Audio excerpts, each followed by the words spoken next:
At ayun nga mga kahito, ngayon po ay dito po tayo ngayon sa biyahe. Papunta po tayo sa Batangas dahil magde-deliver po tayo ng isda, hito fingerlings at tilapia fingerlings, kung saan sumusukat po ito ng size 22, size 20, at yung sa hito fingerlings naman ay size 3. Yan, 3 inches po. Ngayon po ay may dala rin po kaming trapal, kung saan ito po ay 5 diameter by 1 meter na install po natin doon sa pupuntahan po natin, para sabay-sabay na po yung gagawin po natin, dahil medyo malayo rin po ito kasi galing po tayong Pangasinan. Ayan. At ayan nga mga kahito, ngayon po ay dito na po tayo sa Batangas. Magde-deliver po tayo ng fingerlings. Ayan. Hito fingerlings. Ayan. Papakita ko po sa inyo yung tilapia po. Ayan. Ito po yung tilapia. Ayan. Tapos po yung hito ay andun pa lang po sa sasakyan. Ito po yung unang binaba po natin, tilapia. Yan.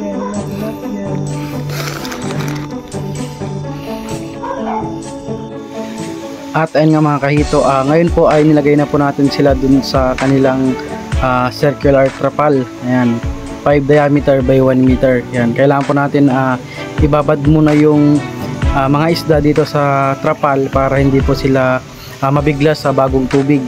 Yan, para makuha po nila yung klema, at saka yung, kasi po ang nangyari po dito ay malamig po dito sa Batangas ngayon dahil po alam nyo naman yung bagyo. Yan, siyempre po mataas din po yung lokasyon po nila dito, kaya kailangan po nating ibabad muna. Ayan. At ayun nga mga kahito, ito po yung unang binilang po natin, isang plastic po, nilagay po natin dito sa maliit na planggana, kasi po kailangan po natin bilangin yan sa harap ng bibili, para po malaman din po nila kung tama po yung i-deliver po natin. Ayan. Ang nangyari po dyan, nilagay po namin lahat ng plastic sa baba ng lupa, tapos pinagpili po namin sila doon sa plastic na yon, para po yun yung bilangin, kahit yung unti yung makuha nila, at least talagang binilang po natin ng isa-isa. Yan. Tapos ito pong 4 na ito, ilalagay din po natin dito sa loob ng circular trapal para po mabilang. At ito naman po mga kahito, ito na po yung sinasabi ko sa inyong isa pang order po nila, yung hito fingerlings. 34 inches po yan. Syempre dineliver din po natin dito para po minsan na po yung biyahe. Ayan. Ang ginawa rin po natin dito ay nagbilang po tayo ng 1 kilo.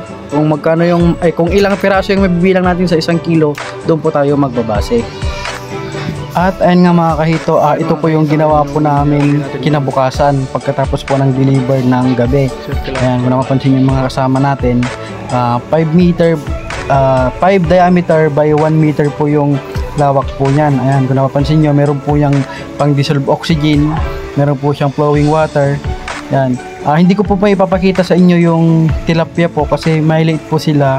Tapos pag umaga po, mabilis po yung mga tilapia. Mabilis po silang pumasok, kaya hindi po sila halata sa video.